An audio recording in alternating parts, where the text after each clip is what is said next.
হযরতে আইয়ুব আলাইহিস সালাতু ওয়াস সালামের কাছে কেউ একজন জিজ্ঞেস করলো 18 বছর আপনি অসুস্থ ছিলেন, শিদ্দত রোগে ছিলেন, আপনাকে এই দেহটা, আপনার দেহটা কেউ কীট পতঙ্গগুলো ডাস ডাস করে খেয়েছে, আপনার রক্ত গোশতগুলি টুকরা টুকরাগুলি খেয়েছে, আপনার ঘর-বার সবকিছু ছেড়ে দিয়েছে, আপনার পরিবার পরিজন আপনাকে ছেড়ে চলে গিয়েছে। ইয়া আইয়ুব আলাইহিস সালাতু ওয়াস সালাম, আপনি তো 18 বছর অসুস্থ রোগের মধ্যে ছিলেন, নবী হওয়া সত্ত্বেও আল্লাহ আপনার এই ইমতিহান নিয়েছে, এই ইমতিহান দিয়ে জামানাকে বুঝিয়েছে যদি আমি আল্লাহর বান্দা হতে চাও, রাসূলের খাস উম্মত হতে চাও, পয়গম্বরদের ভালোবাসা চাও, ওলি আল্লাহদের ভালোবাসা চাও, তাহলে তো ইমতিহান পরীক্ষা এক্সাম দিতেই হবে। এক্সাম ছাড়া কখনো পাস করা যায় না, ক্লাস উত্তীর্ণ করা যায় না, লেভেল আপ হওয়া যায় না। সেই আল্লাহর বান্দা পয়গম্বরের রাসূল হযরতে আইয়ুব আলাইহিস সালাম তিনি বলছেন, আমাকে এখন জিজ্ঞেস করছো, কি জিজ্ঞেস করছো? আইয়ুব আলাইহিস সালামকে জিজ্ঞেস করছে তেনার এক উম্মত, 18 বছর শিদ্দত রোগে ছিলেন, কত কষ্ট করেছেন, পোকামাকড় আপনার দেহ খেয়েছে, কত কষ্ট করেছেন, 18 বছর পর সুস্থতা লাভ করেছেন, কেমন লাগছে? হযরত আইয়ুব আলাইহিস সালাম বলছে, তাহলে শুনো, 18 বছর অসুস্থ ছিলাম, সুস্থতা আল্লাহর নেয়ামত, আলহামদুলিল্লাহ আমার আল্লাহ জামাকে সুস্থ করেছেন, এটা আল্লাহর রহমত, বরকত, মায়া, মেহেরবানি। তিনি রব্বে করিম সুস্থ করেছেন, এটা তেনার দয়া। কিন্তু 18 বছরের কথা জিজ্ঞেস করছো, ওই প্রত্যেকটা মুহূর্ত যখন কীড়া পোকা আমাকে খেত, তখন সেই পোকাটা পড়ে গেলে আমি তাকে উঠিয়ে বলতাম, আমাকে খাও, কাগারে কাগারে মরে ইতনিয়া রাত তুঝে চুন চুন খাইও মাস, ওরা জিয়ারে খাইও না তো নেনা মরে, পিয়াকে মিলন কি আস। হযরতে আইয়ুব আলাইহিস সালাম বলেছেন, যেটা বুল্লে শাহ কালান্দার রহমাতুল্লাহ আলাইহি খুব সুন্দর করে পংক্তি আকারে বলেছেন, যে আইয়ুব আলাইহিস সালাম মহব্বতে ইশকের একটা তারানা নিয়ে আল্লাহ বলে একটা চিৎকার দিয়ে সেই উম্মতকে বলছিল, উম্মত আমাকে জিজ্ঞেস করছো আল্লাহর মহব্বতে আমি যে ফানা ছিলাম 18 বছর, আমাকে যখন পোকামাকড় খেয়েছে, একটা পোকামাকড় পড়ে গেলে আমি তাদেরকে উঠিয়ে রাখতাম, বলতাম জেসেম খা, তোকে বানিয়েছে, আমি আইয়ুবকে খাওয়ার জন্য আল্লাহ তোকে এটা কর্ম দিয়েছে, আমাকে সমস্ত দেহগুলি, আমার সমস্ত দেহ খেতে থাক, কামড় দে, টিস উঠতো, আমার শরীরের মধ্যে ব্যথা উঠতো, যখন কামড় দিত, যখন গোশতের মধ্যে কামড় দিত, ব্যথায় শরীরটা ঝাঁকড়ানি দিয়ে উঠতো, আমি লড়াচড়া দিয়ে বসতাম, একটা চিৎকার দিতাম আল্লাহু আকবার বলে, যখন চিৎকার দিতাম রব্বে করিম রব্বুল আলামিন আমাকে ডাক দিয়ে বলতেন, আইয়ুব কষ্ট হচ্ছে না তো, কষ্ট হচ্ছে না তো, তখন আমার রব্বে করিমের মওলার সেই এক ডাকে অন্তরটা প্রশান্তি হয়ে যেত, মওলার সেই দিদারের মধ্যে আমি ডুবে থাকতাম। 18 বছর আমি শিদ্দত রোগে ছিলাম, প্রত্যেকটা মুহূর্ত কীড়া মাকড়া আমাকে খেয়েছে, আমার পরিবার পরিজন সবাই আমাকে ছেড়ে চলে গিয়েছে, এই দুনিয়াদারি আমাকে বুঝিয়ে দিয়েছে কেউ কারো আপন নয়। কিন্তু প্রশ্ন যখন করছো, 18 বছর পর শাফা যখন পেয়েছি, সুস্থ যখন হয়েছি, কেমন লাগছে? হ্যাঁ আলহামদুলিল্লাহ, সুস্থ হয়ে তো খুশি আমি, কিন্তু সেই 18 বছরের প্রত্যেকটা মুহূর্ত, প্রত্যেকটা ঘন্টা, প্রত্যেকটা মিনিট, প্রত্যেকটা সেকেন্ড মিস করি। এখন আর আমার রব্বুল আলামিন আমাকে আর ডাক দিয়ে জিজ্ঞেস করে না আইয়ুব কেমন লাগছে, কষ্ট হচ্ছে না তো, সেই রব্বে করিমের ডাক আসে না ইশকে। এখন তো আমি সুস্থ, কিন্তু সেই অসুস্থ অবস্থায় আমি ইশকে ফানা ছিলাম। এজন্য হয়তোবা বলেছিলেন, কাগারে কাগারে মরে ইতনিয়া রাত তুঝে চুন চুন খাইও মাস, ওর রাজ্জিয়ারে খাইও না তো নেনা মরে, পিয়াকে মিলন কি আস। আমি প্রত্যেকটা পোকামাকড়কে বলতাম, জেসেমের সমস্ত টুকরা খেয়ে ফেল, সব খেয়ে ফেল, কিন্তু আমার এই দুই চোখ খাইস না, এই দুই চোখ দিয়ে তো আমি রব্বুল আলামিনকে দেখি। সুবহানাল্লাহ, আল্লাহু আকবার। আল্লাহর বান্দাদের, পয়গম্বরদের মহব্বত এরকম ছিল। এবার যদি আল্লাহর বান্দার হিসাব শুনেন, আল্লাহর বান্দার আল্লাহকে কেমন ভালোবাসে, রাসূলুল্লাহকে কেমন ভালোবাসে, যদি সেটা জানতে চান তাহলে শুনেন। হযরত মূসা আলাইহিস সালাম তেনার জামানায় এক মহিলা আসলো, ইয়া মূসা, আপনি তো আল্লাহর কালিমুল্লাহ, আল্লাহর সাথে কথা বলেন, আপনার উপর তাওরাত নাজিল হয় তুর পাহাড়ে, ওগো মুসা, আমি একজন অভাগিনী মা, অভাগিনী আমি স্ত্রী, এখনো সন্তানের মুখ দেখতে পাই নাই, আমার স্বামী আমার উপর অত্যাচার করে। নাউজুবিল্লাহ। ওগো মুসা, আল্লাহর দরবার থেকে আমার সন্তানের একটা ব্যবস্থা করে দেন, একটা নেক সন্তান যাতে আল্লাহ দেয়। মুসা কালিমুল্লাহ বলল, নো প্রবলেম, কোনো সমস্যা নাই, ঠিক আছে, আমি আগামী কাল যখন তুর পাহাড়ে যাব তোমার জন্য আল্লাহর কাছে দোয়া করব যাতে আল্লাহ তোমাকে একটা নেক সন্তান দেয়। মুসা কালিমুল্লাহ তুর পাহাড়ে গেলেন। যখন তুর পাহাড়ের মধ্যে গেলেন, চোখের পানি ছেড়ে মুসা কালিমুল্লাহ কাঁদছেন, আল্লাহ গো, আমি তোমার পয়গম্বর মুসা যাকে তুমি কালিমুল্লাহ বানিয়েছো, আল্লাহ একটা আরজি নিয়ে এসেছি। একটা মা আমার কাছে দোয়া চেয়েছে একটা নেক সন্তানের জন্য, তার স্বামী তার উপর অত্যাচার করে, আল্লাহ তার ঝুলিটা ভরপুর করে দাও। আল্লাহ গায়েব থেকে ডাক দিয়ে বলেন, মুসা, ওগো মুসা, আপনাকে বলছি তাকে জানিয়ে দিন তার কিসমতে আমি সন্তান রাখি নাই। মুসা কালিমুল্লাহ বুঝতে পারলেন আল্লাহর হুকুম লড়ে, কখনো তো লড়ে না, ঠিক কি না? হাকিম লড়তে পারে কিন্তু আল্লাহর হুকুম লড়তে পারে না। আল্লাহ বলে দিয়েছেন, যাও মুসা, বলে দেন তাকে, যান, সে মেয়েকে বলে দিন, মহিলাকে বলে দেন তার কিসমতে আমি সন্তান রাখি নাই। মুসা কালিমুল্লাহ চলে আসলেন। আল্লাহর সাথে তো তর্ক করা, বেয়াদবি করা সম্ভব না, চলে না, আদব না। আসার পরে পরের দিন ওই মহিলা অভাগিনী স্ত্রী দৌড়ায় আসলেন, এসে বলতেছেন, ইয়া মুসা, আল্লাহ কি কবুল করেছে? মুসা কালিমুল্লাহ বলতেছে, তোমার জন্য দুঃসংবাদ, আল্লাহ তো তোমার কিসমতে সন্তান রাখে নাই, তুমি চলে যাও। মেয়েটা কাঁদতে কাঁদতে চলে গেল। মুসা কালিমুল্লাহ অন্তরটা একটু ব্যথা পেল, কষ্ট পেল। তারপরও আল্লাহ যা করেন বান্দার ভালোর জন্য করেন, চিন্তা করে খামোশ রইলেন। কিন্তু 9 মাস 10 দিন কিংবা 10 মাস 10 দিন পর সেই মহিলা একটা ফুটফুটে সুন্দর বাচ্চা নিয়ে মুসা কালিমুল্লাহর দরবারে হাজির হয়েছে। সুবহানাল্লাহ বলবেন না? সুবহানাল্লাহ। খারাপ লাগছে বাবা, কষ্ট হচ্ছে? আমার কষ্ট দেওয়া কার উদ্দেশ্য নয়, আমি বুঝানোর চেষ্টা করছি। কারণ কোরআন মানে হলো পড়ো এবং পড়াও। আমার আল্লাহ এই জন্যই তো বলেছেন, ইকরা বিসমি রাব্বিকাল্লাযী খালাক। ওগো নবী, আপনি পড়ুন সেই প্রভুর নামে যিনি আপনাকে সৃষ্টি করেছেন, ঠিক না? এজন্য ওই তুলনায় কোরআন, ওই অনুসারে কোরআন নামকরণ করা হয়েছে। পড়ছি এবং পড়াচ্ছি, বরকত দিবে কে? আওয়াজ দেবেন, বরকত দিবে কে? মুসা কালিমুল্লাহ অবাক, কারণ দেনেওয়ালা তো আল্লাহ, তিনি জানেন। সন্তান তো আল্লাহ দিয়েছে। এখন ওই মহিলা যখন বাচ্চা নিয়ে হাজির, মুস্কি মুস্কি হাসে, ওগো মুসা, আল্লাহ তো আপনার কথা শুনে নাই, কিন্তু দেখেন আমাকে তো আল্লাহ সন্তান দিয়ে দিয়েছে। সুবহানাল্লাহ বলবেন না? সুবহানাল্লাহ। মুসা কালিমুল্লাহ মেজাজি নবী, তো রাগী নবী, একটু রাগ করলেন, বলে, খবরদার, আমার আল্লাহ আমাকে যা বলেছে আমি তোমাকে তাই শুনিয়েছি। কিন্তু মনে মনে একটু কষ্ট, ব্যাপার কি, আল্লাহ আমারে এদিকটা না করে ওদিকটা ঝোলি ভরপুর করে দিল। সুবহানাল্লাহ। ঘটনা তো আছে। মুসা কালিমুল্লাহ সব ছেড়ে ছুড়ে দৌড়ায় গেলেন তুর পাহাড়ে, চোখের পানি ছেড়ে দিয়ে হাউমাউ করে কাঁদছে। রাগী নবী গোসা করে মর্জি করছে আল্লাহর সাথে, আল্লাহ মানি না, মানবো না, বললা আমাকে এই সন্তান, ওই মহিলার গর্ভে সন্তান আসবে না, সন্তান তার কিসমতে নেই, আমাকে এটা জানাইলে আবার ওদিক দিয়ে ওই মহিলাকে সন্তানও দিয়ে দিলা, ঘটনা কি? সুবহানাল্লাহ বলবেন না? আল্লাহ বলেন, ঠিক আছে মুসা, আপনার এই প্রশ্নের উত্তর দিব, কিন্তু আপনি তো পয়গম্বর, তাওরাতের দাওয়াত দিচ্ছেন, আসমানি কিতাবের দাওয়াত দিচ্ছেন, আমি আল্লাহর পথে মতে আসার জন্য দাওয়াত দিচ্ছেন, যান দেখি আপনি দাওয়াত কর্ম কেমন করেছেন, দাওয়াতের কাজ দায়ী হিসাবে কেমন পালন করেছেন। যান আপনার উম্মতের মধ্যে কোন এক উম্মতকে বলেন যে যদি আল্লাহকে ভালোবাসো, আল্লাহ এক টুকরা গোশত চাইছে, গোশত খুইলা দাও। সুবহানাল্লাহ বলবেন না? একটু মহব্বতে বলেন। কি বাবা, কষ্ট হচ্ছে? মুসা কালিমুল্লাহ প্রশ্ন ছুড়ার আগে আল্লাহ ইমতিহান দিয়ে দিলেন, যান আপনার উম্মতের মধ্যে কে আছে আমি আল্লাহকে ভালোবাসে, বলেন আল্লাহ এক টুকরা জিসম থেকে, বডি থেকে গোশত চেয়েছে, যদি আল্লাহকে ভালোবাসো এক টুকরা গোশত কেটে দাও।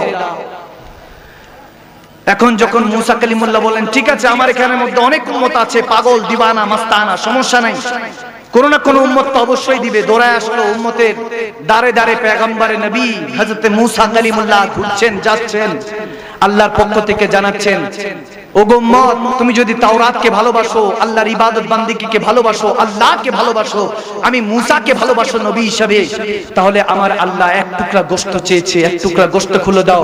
এখন এক একজনে এক এক কথা বাহানা দিয়ে পার চাচ্ছে, ছাড় ছাড়ছে, বলতেছে ইয়া মূসা, গোশত যদি টুকরা খুলে দিতে আমি মারা যাব, আমার সন্তান আছে, মা বাবা আছে, খেয়াল রাখবে কে?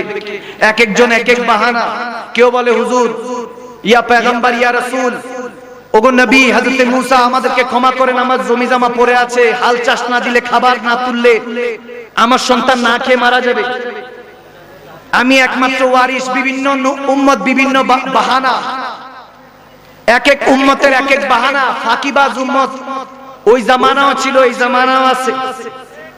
আওয়াজ দেন, আওয়াজ দেন, আছে কি নাই? 5 ওয়াক্ত নামাজ ভাল লাগে না, মাঝে মাঝে শুক্রবারে দেখা হবে ইনশাআল্লাহ, বেঁচে থাকি। বলে কি বলে না? বলে 5 ওয়াক্ত নামাজের খবর নাই। জুমার দিন গিয়ে প্রথম কাতারে সুন্দর একটা পাঞ্জাবি পরে পারফিউম লাগিয়ে দাঁড়াবার চেষ্টা, এদেরকেও আল্লাহ চিনে। আর যারা 5 ওয়াক্ত নামাজ পড়েন, ইবাদত বান্দি করেন, রাসূলকে ভালোবাসেন, তাদেরকেও আল্লাহ চিনে, ঠিক না? সবাইকে চিনে। আলেমুল গায়েব, গভীর খেয়াল। হযরত মূসা কালিমুল্লাহ সমস্ত উম্মতের দাঁড়ে দাঁড়ে ঘুরছেন, কেউ দিতে রাজি না, কেউ এক টুকরা গোশত দিতে রাজি না। মূসা কালিমুল্লাহ শর্মিন্দা হয়ে গেলেন, যে আল্লাহর কাছে কি জবাব দিব। আল্লাহ যদি বলে, ওগো মূসা, একজন উম্মত কি নাই আপনার যে আমি আল্লাহকে ভালোবাসে এক টুকরা গোশত খুলে দিবে? একজন উম্মত নাই।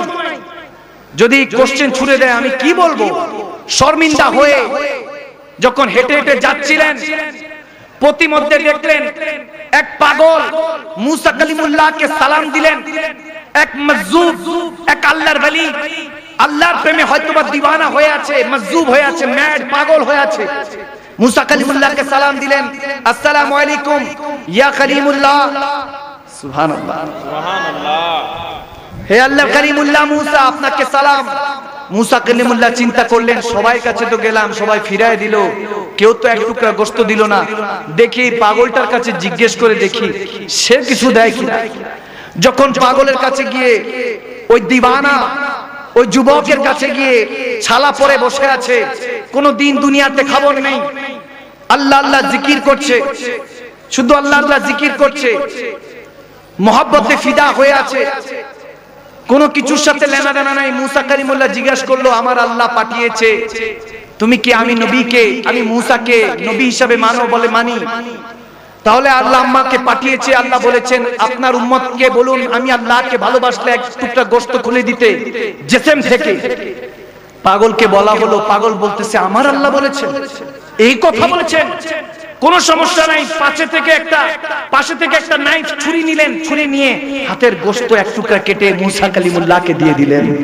সুবহানাল্লাহ। এত আস্তে সুবহানাল্লাহ, সুবহানাল্লাহ। এত জোরে বলবেন না সুবহানাল্লাহ? মহব্বতে পড়ুন না সুবহানাল্লাহ। আল্লাহু আকবার। এক টুকরা গোশত দেওয়ার পর মূসা কালিমুল্লাহ অবাক হলেন, যে এত জাতের পাগল নয়, এত আল্লাহর পাগল, ঠিক না? এই দুনিয়া পাগল নয়, এত সত্যিকারের আল্লাহর পাগল। মূসা কালিমুল্লাহ যখন চলে যাচ্ছেন, পাগলটা আবার ডাক দিলেন, বেয়াদবি মাফ করবেন ওগো মূসা, ওগো পয়গম্বর, ওগো রাসূল, আমার আল্লাহ এক টুকরা কি কম পড়ে কিনা, এক কাজ করেন, এই হাতের থেকে দিয়েছি, এই হাতের থেকে আরেক টুকরা গোশত নিয়ে যান। আল্লাহু আকবার। ওই আশিক নাই, ওই প্রেমিকও নাই, দেখি না। ওরকম ইশকের বাজারে তো যাই, কিন্তু আশিককে পাই না, বড় অভাব। হাকিকাতান আল্লাহকে, রাসূলুল্লাহকে, ওলিউল্লাহকে ভালোবাসে না। ওই পাগল যখন আরেক টুকরা গোশত খুলে দিল, মূসা কালিমুল্লাহ 2 টুকরা গোশত নিয়ে যখন যাচ্ছেন, পাগলটা আবার ডাক দিল, বললেন এতটুকু কম পড়তে পারে, বাজুর গোশত খুলে দিল। এরপর এখান থেকে খুলে দিল, এক এক করে জিসম থেকে টুকরো টুকরো করে গোশত খুলে দিল, কিছুর খেয়াল নাই, ধ্যান নাই। সে প্রেমের মধ্যে পাগল হয়ে আছে, আল্লাহর প্রেমে ফানা হয়ে আছে। যখন মুসা কালিমুল্লাহ চোখের পানি ছেড়ে দিলেন যে আল্লাহ তোমার এমন প্রেমিকও আছে, এমনও তোমার বান্দা আছে যারা তোমাকে এত ভালোবাসে। মুসা কালিমুল্লাহ বলছেন হয়তো বা এই পাগলটার কারণে, এই বান্দার কারণে আল্লাহ এই জমিনে রহমত দিচ্ছে। চোখের পানি ছেড়ে দিয়ে গোশতের টুকরি নিয়ে আল্লাহর কাছে তুর পাহাড়ে যখন হাজিরা দিলেন, আল্লাহকে বলেন আল্লাহ আমার এক উম্মত তোমার জন্য, তোমার মহব্বতে দেখো কতগুলো তুমি এক টুকরা চেয়েছো, কিন্তু কতগুলো গোশত টুকরা পাঠিয়ে দিয়েছে। সুবহানাল্লাহ। আল্লাহ বলেন মুসা প্রশ্ন করেছিলেন ওই মেয়ের গর্ভে আমি সন্তান রাখি নাই, ওই তকদিরে, ওই মেয়ের ওই মার তকদিরে আমি সন্তান রাখি নাই, ঠিক সে যখন আপনার কাছে আসলো আরজি নিয়ে, আমি ফিরিয়ে দিলাম, তার তকদিরে নাই বলেছিলাম। সে কাঁদতে কাঁদতে যখন যাচ্ছিল, আপনি বলছেন যে কেমনে, কিভাবে সেই মাকে, সেই মেয়েকে, সেই মহিলাকে আমি সন্তান দিয়েছি। শুনেন, তার তকদিরে কোনো সন্তান ছিল না, আপনার মাধ্যমে আমি তাকে জানিয়ে দিয়েছিলাম। এটা সম্পূর্ণভাবে লিপিবদ্ধ ছিল, তকদির কখনো পরিবর্তন হওয়ার সুযোগ ছিল না। কিন্তু দোয়ার উসিলায় আল্লাহ তকদির পরিবর্তন করে দেন, বান্দার তকদির পরিবর্তন করতে পারেন, এটা আমার আল্লাহ ব্যবস্থা রেখেছেন।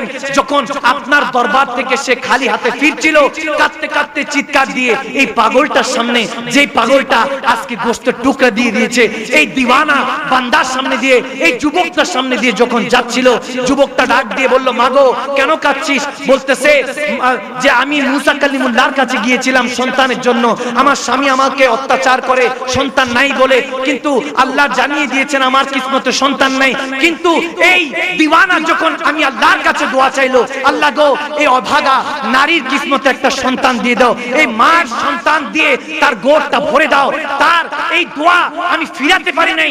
দেখেছেন তো কেমন মহব্বত করে, যখন এরকম মহব্বত করে ওই ব্যক্তি দোয়া চাইতে দেরি নাই, तेरी दुआ ना सर से मालूल हुई, यहाँ जुबान से निकली वहाँ कबूल हुई। अल्लाहर वलीर जुबान दिए ওই দিওয়ানা মস্তানা বেগানা পাগলের जुबान দিয়ে, যুবকের দিওয়ানা পাগল যুবকের जुबान দিয়ে দোয়াটা বের হইতে দেরি নাই, আল্লাহ কবুল করতে দেরি হলো না। আমার মুসাকে আল্লাহ ডাক দিয়ে বলেন ওগো মুসা, এরকম বান্দা দোয়া করলে আমি আর খালি হাতে ফিরাই না। সুবহানাল্লাহ, আল্লাহু আকবার। ওই বান্দা তো এখন নেই, ওরকম বান্দি নেই, বান্দা নেই, ওরকম আল্লাহর খাস বান্দারা এখন পাওয়া যায় না, রাসূলুল্লাহর উম্মত পাওয়া যায় না। কাদেরকে ওয়াজ করব, কাদেরকে বয়ান শোনাবো, কাদেরকে তাফসীর শোনাবো? সবাই তো এই দুনিয়া নিয়ে পাগল, অথচ মদিনাতুল মুনাওয়ারায় রব্বি হাবলি উম্মতি বলে আমার নবী রাহমাতের নবী এখনো আমাদের জন্য কাঁদছে, এই মুহূর্তে কাঁদছে। আপনি ঘরে যদি তাকান, কেউ আপনার জন্য কাঁদছে না, মা বাবা স্ত্রী সন্তান কেউ না। আপনি ঠিকমতো ফিরে যাবেন কিনা, শুধু মা একটু দোয়া করতে পারে, বাবা একটু ফিকির চিন্তা করতে পারে, কিন্তু প্রতি মুহূর্তে যদি আপনার একটা পশম উপরে যায়, যদি আপনি কষ্ট পান মায়ের আগে, আমার আল্লাহ বলেন আমার নবীর কলিজা, নবুয়তের কলিজায় গিয়ে ধাক্কা লাগে। আপনি উফ বলার আগে, কষ্ট অনুভব করার আগে আমার রাসূলের কলিজার মধ্যে আঘাত হয়, উম্মতকে এত ভালোবাসে। সুবহানাল্লাহ। সেই নবীর উম্মত, আর সেই নবীর উম্মতটা কি করে? নামাজ কাজা করে। সেই নবীর উম্মতরা রোজা রাখতে চায় না, সেই নবীর উম্মতরা কখনো কোরআনটা তেলাওয়াত করতে চায় না, সেই নবীর উম্মতরা শুধু দুনিয়াদারি বুঝে। অথচ রাব্বানা আতিনা ফিদ দুনিয়া হাসানা, দুনিয়াকে সুন্দর করার কথা ছিল আকিমুস সালাত লিযিকরি, ইবাদতের মাধ্যমে, ঠিক না? আমার আল্লাহ তাবারক ওয়া তাআলা বলেছেন বান্দা এই কোরআনে কোনো সন্দেহ নেই, কিন্তু কোরআনের মধ্যেই তো আছে ইয়াদুল্লাহ ফাওকা আইদিহিম ইন্নাল্লাযীনা ইউবায়ুনাকা ইন্নামা ইউবায়ুনাল্লাহ। ওগো নবী, আপনার কাছে যারা বায়াত হলো কিয়ামত পর্যন্ত, ইউবায়ুনাকা ফিউচার টেন্স, মুস্তাকবিল, আমার নবী বলেছেন মুজারের সিগা, আমার আল্লাহ সেটা নবীর জুবান দিয়ে বলিয়েছেন যে ওগো নবী বলে দেন আপনার উম্মতদেরকে কিয়ামত পর্যন্ত বায়াতের রাস্তা খোলা আছে, যারা আপনি নবীর দামান ধরবে নিশ্চয়ই আমি আল্লাহর দামানের নিচে এসে গেল। সুবহানাল্লাহ, ইয়াদুল্লাহ ফাওকা আইদিহিম, দোনো জাহানে আমি আল্লাহর হাত দিয়ে তাকে হেফাজত করব। সুবহানাল্লাহ। এখন ইয়াদ মানে হাত, আমার আল্লাহর কোনো হাত নেই, পা নেই, কারণ হাত মানলে বাজু আসবে, বাজু মানলে দেহ আসবে, দেহ মানলে পা আসবে, পা মানলে ক্ষুধা আসবে, পেট আসবে, চেহারা আসবে। আমার আল্লাহ আপাদমস্তক জিসম থেকে পাক, তিনি নিরাকার। আমার আল্লাহ বলেছেন লাম ইয়ালিদ ওয়া লাম ইউলাদ, আল্লাহ কাউকে জন্ম দেয় নাই, কারো থেকে জন্ম নেয়। তাহলে সেই কোরআনের মধ্যেই তো একটু একটু সন্দেহ দেখা যায়। আল্লাহ বলতেছে আমার হাত দিয়ে আমি বান্দাকে হেফাজত করব। এখন যেহেতু আল্লাহর হাত নেই, কিন্তু কোরআনে বলেছেন ইয়াদুল্লাহ, আল্লাহর হাত, হ্যান্ড, হাত দ্বারা ইমামগণরা বলেন, ওলিয়া আল্লাহরা বলেন, এই হাত দ্বারা আল্লাহ হেফাজত বুঝিয়েছেন, অর্থাৎ কুদরতি ভাবে বান্দাকে ইহকাল পরকালে আল্লাহ হেফাজত করবে। সুবহানাল্লাহ। ভাইরা আমার, বাবারা আমার, আমি যে আয়াতে কারিমা তেলাওয়াত করছি, তাফসীর করার চেষ্টা করছি, এখান থেকে যদি বুঝে যান, শুরু বুঝে গেলে আপনাদের শেষ বুঝিয়ে দিবেন কে? আওয়াজ দিয়ে বলেন কে? শুরুটা যদি পরিষ্কার হয়ে যায়, শেষটাও পরিষ্কার হয়ে যাবে। আর শেষ ভালো যার, সব ভালো তার। ভাইরা আমার, বাবারা আমার, এই কোরআনে কোনো সন্দেহ নেই, কিন্তু কিছু কিছু আছে কোরআনের মধ্যে সন্দেহ মনে করে। যখন আমার আল্লাহ বলেন কুলিন কুনতুম তুহিবুনাল্লাহ ফাত্তাবিউনি ইউহিব্বুকুমুল্লাহ, আমার আল্লাহ বলে দিয়েছেন ওগো হাবিব বলে দিন আপনি নবীকে যারা ভালোবাসবে, কুলিন কুনতুম তুহিবুনাল্লাহ, যদি আমি আল্লাহকে ভালোবাসতে চাই হাবিব বলে দিন ফাত্তাবিউনি, আপনি নবীকে যাতে অনুসরণ করে, অনুকরণ করে ভালোবাসে। আপনি নবীকে যদি জানের চাইতে বেশি ভালোবাসতে পারে, সেই বান্দা আমি আল্লাহকে কি ভালোবাসবে? আমি আল্লাহ ইউহিব্বুকুমুল্লাহ সেই বান্দাকে ভালোবাসি। সুবহানাল্লাহ। এখন এই ভালোবাসা পাওয়ার জন্য কোরআন হলো সিলেবাস, পরীক্ষা একটাই, আল্লাহর ভালোবাসা অর্জন করতে হবে। এবার রাসূলের উসিলা ধরেন, সাহাবায়ে রাসূলের উসিলা ধরেন, বিশেষ করে আহলে বায়াতে রাসূলের উসিলা ধরেন, ওয়ারাসাতুল আম্বিয়া ওলি আল্লাহর উসিলা ধরেন, মা বাবার খেদমত বলেন, বড়দের সম্মান, ছোটদের স্নেহ বলেন, যে কোনো কিছু ধরেন না কেন, আপনি জিন্দেগি যাপন করছেন রব্বুল আলামিনের কাছে যাওয়ার জন্য, আপনি মেনে যান কিংবা না মেনে যান, আল্লাহর কাছে আপনাকে যেতেই হবে। যেতে হবে কি হবে না? যেতে হবে। ভাইয়েরা আমার, বাবারা আমার, আমার আল্লাহ এই জন্য বলেছেন কোরআনে কোনো সন্দেহ নেই, এই কিতাব আল কোরআনে কোনো সন্দেহ নেই, হুদাল্লিল মুত্তাকিন, মুত্তাকিন বান্দাদের জন্য, আপনার আমার জন্য সন্দেহ যুক্ত থাকতে পারে, কারণ আপনি আমি পড়াশোনা করি নাই, ক্লাস 1 পড়ি নাই, মাস্টার্সের পড়া কি বুঝবো? ঠিক না? এই জন্য ভাইরা আমার, বাবারা আমার, ওয়াকুনু মা সাদিকিন, আমার আল্লাহ বলেছেন ওলি আল্লাহর সঙ্গ জ্ঞাপন করো, ওলি আল্লাহর কাছে থাকো, সোহবত নাও, সোহবতে সালিহ সালিকুন। ইমাম শেখ সাদি রাহমাতুল্লাহ আলাইহি বলেন তুমি সোহবতে থাকো, আল্লাহর ওলি সোহবতে থাকতে থাকতে, তুমি যখন কয়লা ছিলা, ওলি আল্লাহর সোহবতে থাকতে থাকতে আল্লাহ তোমাকে হীরার চেয়েও দামি বানিয়ে দিবেন। সুবহানাল্লাহ। আমরা সেই আল্লাহর ওলিদের কাছে এসেছি, ইসালে সওয়াব উরুস মাহফিলের মধ্যে এসেছি, এখানে একদিনের জন্য আসলে হবে না, এক একজন এক এক মাকসাদের জন্য এসেছি।